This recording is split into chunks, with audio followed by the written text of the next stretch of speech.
ओम श्री सद्गुरु परमात्मने नमः। श्री योग वशिष्ठ महारामायण उत्पत्ति प्रकरण सर्ग 50। राम जी ने पूछा, हे भगवान, मन क्यों कर उत्पन्न हुआ है?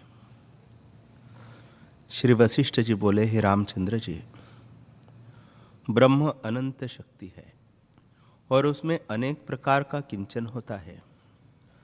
जहाँ जहाँ जैसे जैसे शक्ति फुरती है, तहाँ तहाँ तैसा ही रूप होकर भासता है। जब शुद्ध चिन्मात्र सत्ता चेतन में फुरती है, अहम अस्मि, तब उस फुरने से जीव कहती है। वही चित्त शक्ति संकल्प का कारण भासती है। जब वह दृश्य की ओर फुरती है, तब जगत दृश्य होकर भासता है और नाना प्रकार के कार्य कारण होकर भासते हैं। राम जी ने पूछा, हे मुनियों में श्रेष्ठ, जो इस प्रकार है तो देव किसका नाम है? कर्म क्या है और कारण किसको कहते हैं? वशिष्ठ जी बोले, हे रामचंद्र जी, फूरना अफूरना दोनों चिन्मात्र सत्ता के स्वभाव है। जैसे फूरना अफूरना दोनों वायु के स्वभाव है, परंतु जब फुरता है तब आकाश में स्पर्श होकर भासता है और जब चलने से रहित होता है तब शांत हो जाता है। तैसे ही शुद्ध चिन्मात्र में जब चैत्यता का लक्षण अहम अस्मि अर्थात मैं हूँ होता है, तब उसका नाम स्पंद बुद्धीश्वर कहते हैं। उसे जगत दृश्य रूप होकर भासता है। उस जगत दृश्य से रहित होने को निस्पंदन कहते हैं। चित्त के फुरने से नाना प्रकार जगत हो भासता है और चित्त के अफुर हुए जगत भ्रम मिट जाता है और नित्य शांत ब्रह्म पद की प्राप्ति होती है। हे रामचंद्र जी, जीव, कर्म और कारण ये सब चित्त स्पंदन के नाम हैं और चित्त स्पंदन में भिन्न अनुभव नहीं। अनुभव ही चित्त स्पंदन हुए कि नहीं भासता है। जीव, कर्म और कारण का बीज रूप चित्त स्पंदन ही है। चित्त स्पंदन से दृश्य होकर भासता है। फिर चिदाभास द्वारा देह में अहम प्रतीति होती है और उस देह में स्थित होकर चित्त संवेदन दृश्य की ओर संसरता है। संसरना दो प्रकार का होता है, एक बड़ा और दूसरा अल्प। कितनों को संसरने में अनेक जन्म व्यतीत होते हैं और कितनों का एक जन्म होता है। आदि जो फूरकर स्वरूप में स्थित है, उनको प्रथम जन्म होता है और जो आदि उपज कर प्रमादी हुए हैं, सो फूरकर दृश्य की ओर चले जाते हैं और उनके बहुतेरे जन्म होते हैं। चित्त के फिरने से ऐसा अनुभव करते हैं। पुण्य क्रिया करके स्वर्ग में जाते हैं और पाप क्रिया करके नरक में जाते हैं। इस प्रकार दृश्य और भ्रम देखते हैं और अज्ञान से बंधन में रहते हैं। जब ज्ञान की प्राप्ति होती है, तब मोक्ष का अनुभव करते हैं, सो बड़ा संसरना है। और जो एक ही जन्म पाकर आत्मा की ओर आते हैं, वह अल्प संसरना है। हे रामचंद्र जी, जैसे सुवर्ण ही भूषण रूप धारण करता है, तैसे ही संवेदन ही काष्ठ लोष्ट आदि रूप होके भासता है। इस चित्त के संयोग से ही अज और अविनाशी पुरुष को नाना प्रकार के देह प्राप्त होते हैं और जानता है कि मैं अब उपजा, अब जीता हूँ, फिर मर जाऊंगा। जैसे नौका में बैठे भ्रम से तट के वृक्ष भ्रमते दिखते हैं, तैसे ही भ्रम से अपने में जन्माधिक अवस्था भासती है। आत्मा के अज्ञान से जीव को अहम आदि कल्पना फुरती है। जैसे मथुरा के राजा लवण को स्वप्न में चांडाल का भ्रम हुआ था, तैसे ही चित्त के फुरने से जीव जगत भ्रम देखते हैं। हे रामचंद्र जी, यह सब जगत मन के भ्रम से भासता है। शिव जो परम तत्व है सो चिन्मात्र है। उसमें जब चैतन्य मुखत्व होता है कि मैं हूं, उसका ही नाम जीव है। जैसे सोमजल में द्रवता होती है, उससे उसके चक्र फुरते हैं और तरंग होते हैं, तैसे ही ब्रह्मरूपी सोमजल में जीव रूपी चक्र फुरते हैं और चित्तरूपी तरंग उदय होते हैं और सृष्टि रूपी बुदबुदे उपज कर लीन हो जाते हैं। हे रामचंद्र जी, चेतन स्फूर्ति द्वारा जीव किनाई भासता है। जैसे समुद्र ही द्रवता से तरंग होकर भासता है, तैसे ही चित्त चैत्य के संयोग से जीव कहता है। उस जीव में जब संकल्प का फुरना होता है, तब मन कहता है। जब संकल्प निश्चय रूप होता है, तब बुद्धि होकर स्थित होता है। और जब अहम भाव होता है, तब अहम प्रतिकार कहता है। उस अहम भाव को पाकर तन्मात्रा की कल्पना होती है और पृथ्वी, जल, तेज, वायु और आकाश ये सूक्ष्म भूत होते हैं। उनके पीछे जगत होता है। हे रामचंद्र जी, असत रूपी चित्त के संसरने से ही जगत रूप हो भासता है। जैसे नेत्र दूषण से आकाश में मुक्तमाला, ब्रह्मात्र, गंधर्व नगर और स्वप्न भ्रम से स्वप्न जगत भासते हैं, तैसे ही चित्त के संसरने से जगत भ्रम भासता है। हे रामचंद्र जी, शुद्ध आत्मा नित्य, तृप्त, शांत रूप, सम और अपने आप में ही स्थित है। उसमें संवेदन ने जगत रचा है और उसको भ्रम से सत्य की नहीं देखता है। जैसे स्वप्न की सृष्टि को मनुष्य भ्रम से देखता है, तैसे ही यह जगत फुरने से सत्य भासता है। हे रामचंद्र जी, मन के संसरने का नाम जागृत है, अहंकार का नाम स्वप्न है।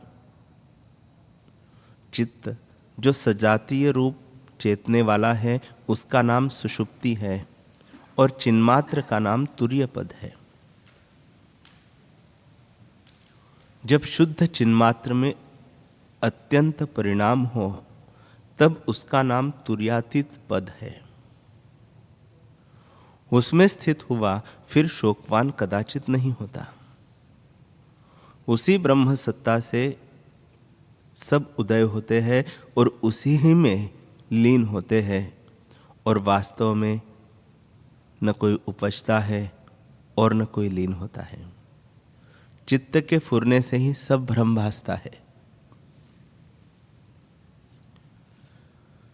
जैसे नेत्र दूषण से आकाश में मुक्तमाला भासती है, तैसे ही चित्त के फुरने से यह जगत भासता है। हे राम जी, जैसे वृक्ष के बढ़ने को आकाश ठौर देता है कि कितनी बीज की सत्ता हो, जितनी बीज की सत्ता हो उतना ही आकाश में बढ़ता जावे। तैसे ही सबको आत्मा ठौर देता है।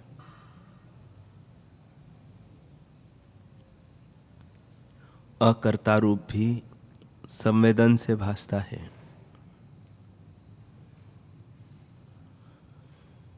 जैसे निर्मल किया हुआ लोहा आरसी की नई प्रतिबिंब ग्रहण करता है, तैसे ही आत्मा में संवेदन से जगत का प्रतिबिंब होता है।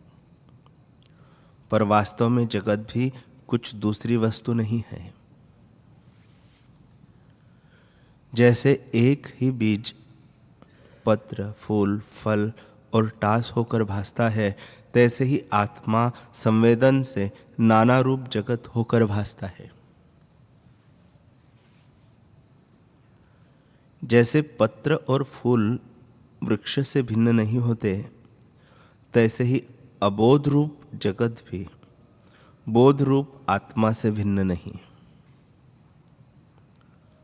जो ज्ञानवान है उसको अखंड सत्ता ही भासती है।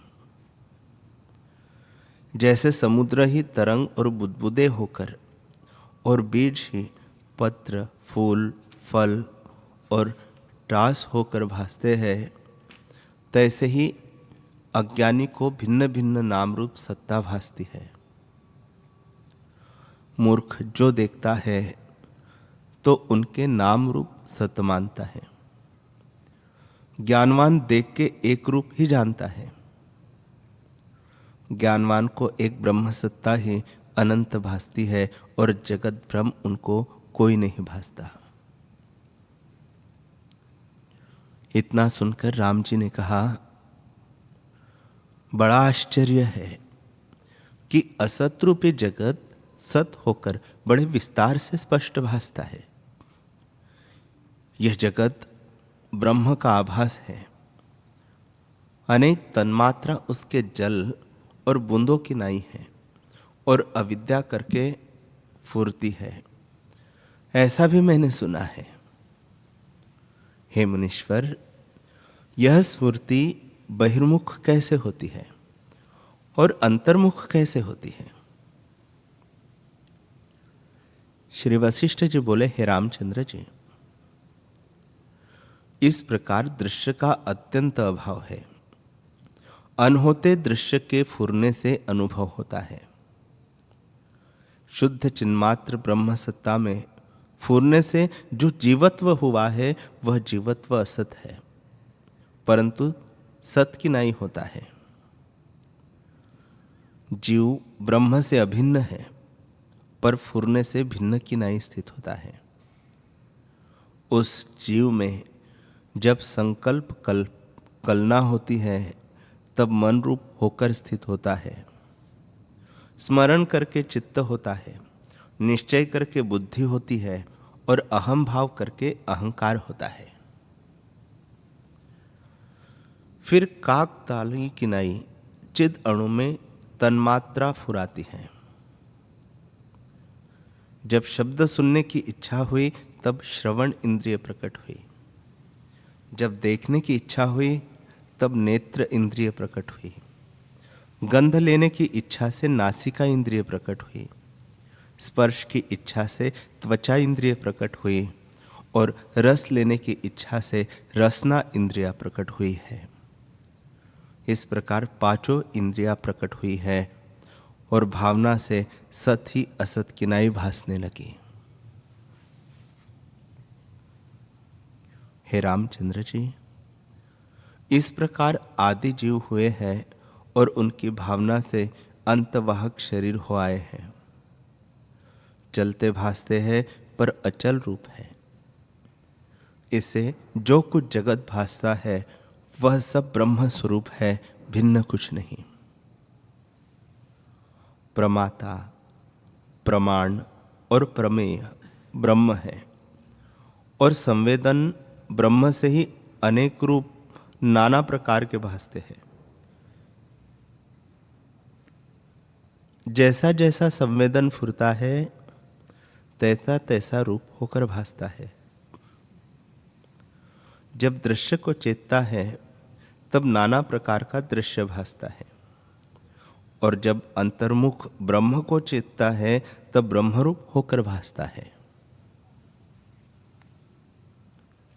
हे रामचंद्र जी, दृश्य कुछ उपजा नहीं, आत्मा सदा अपने आप में स्थित है। जब दृश्य असंभव हुआ तब बंधन और मोक्ष किसको कहिए और विचार किसका कीजिए। सर्व कल्पना का अभाव है। यह जो तुम्हारा प्रश्न है उसका उत्तर सिद्धांत काल में होगा, यह न बनेगा। जैसे कमल के फूलों की माला अपने काल में बनती है और बिना समय शोभा नहीं देती, तैसे ही तुम्हारा प्रश्न सिद्धांत काल में शोभा पावेगा। समय बिना सार्थक शब्द भी निरर्थक होता है। हे रामचंद्र जी, जो कुछ पदार्थ है उनका फल भी समय पाके होता है, समय बिना नहीं होता। इससे अब पूर्व प्रसंग को सुनो।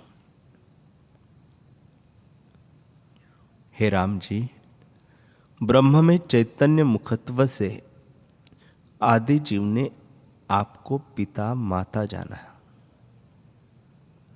जैसे स्वप्न में आपको कोई देखे, तैसे ही ब्रह्मा जी ने आपको जाना।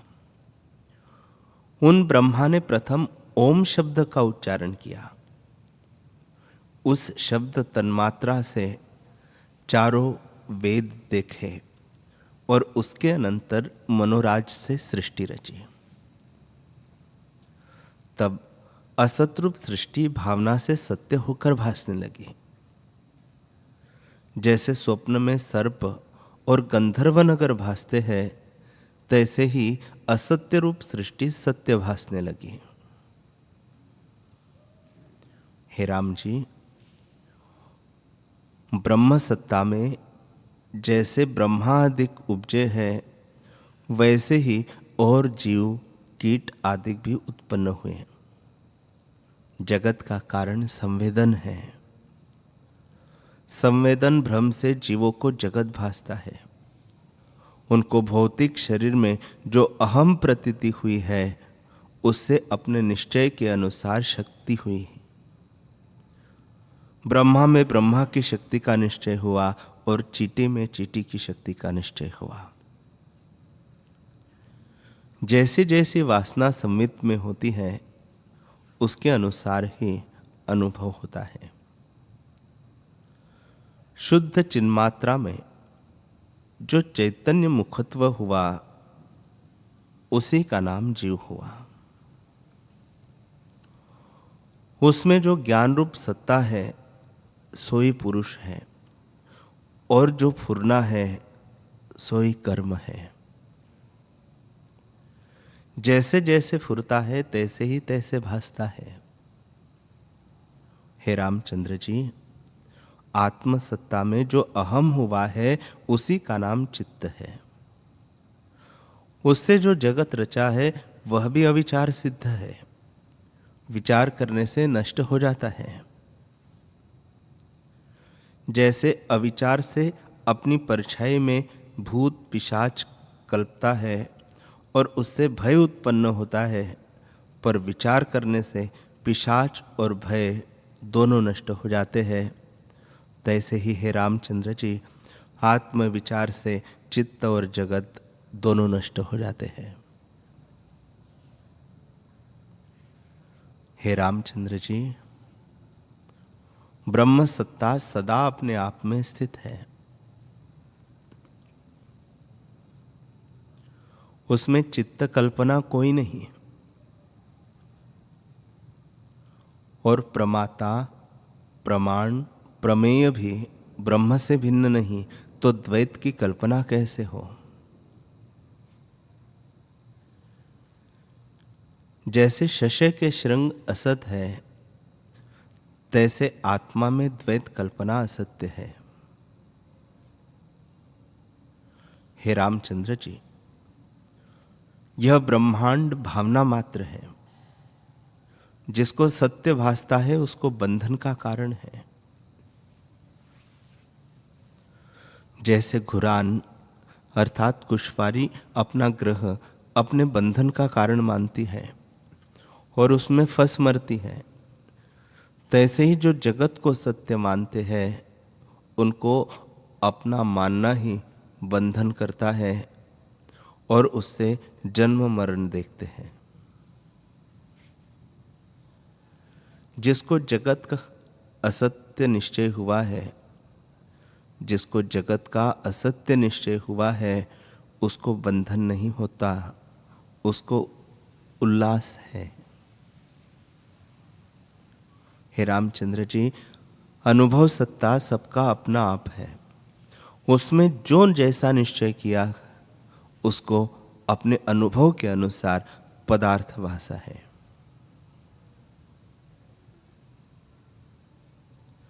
वास्तव में तो जगत उपजा नहीं। जगत का उपजना भी मिथ्या है, बढ़ना भी मिथ्या है, रस भी मिथ्या है और रस लेने वाला भी मिथ्या है।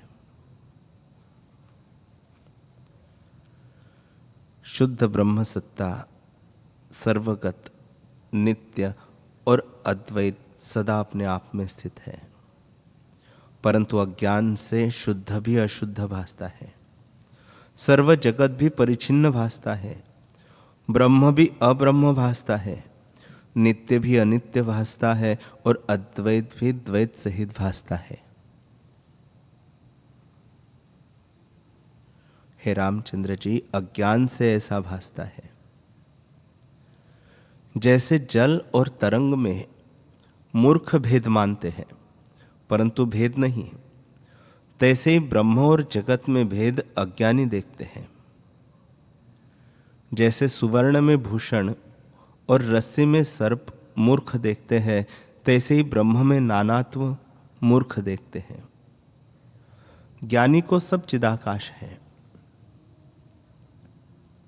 हे रामचंद्र जी, जब आत्मसत्ता में अनात्म रूप दृश्य की चैत्यता होती है तब कल्पना उत्पन्न होती है और मन रूप होकर स्थित होती है। उसके अनंतर अहम भाव होता है और फिर तन्मात्र की कल्पना होकर शब्द अर्थ की कल्पना होती है। इसी प्रकार चित्त सत्ता में जैसी जैसी चैतन्यता फुरती है तैसा ही तैसा रूप भासने लगता है। सत असत पदार्थ वासना के वश फुराते हैं। जैसे स्वप्न सृष्टि फुराती है सो अनुभव रूप ही होती है, वैसे यह जगत फुराया है सो अनुभव स्वरूप है।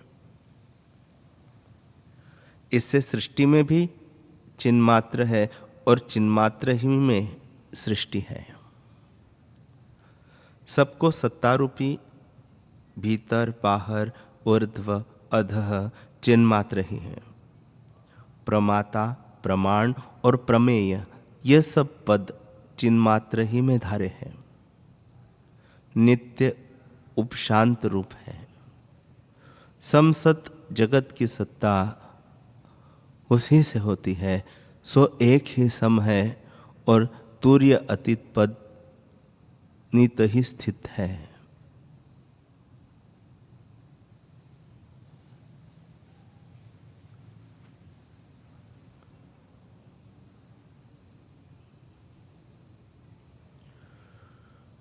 हरि ओम हरि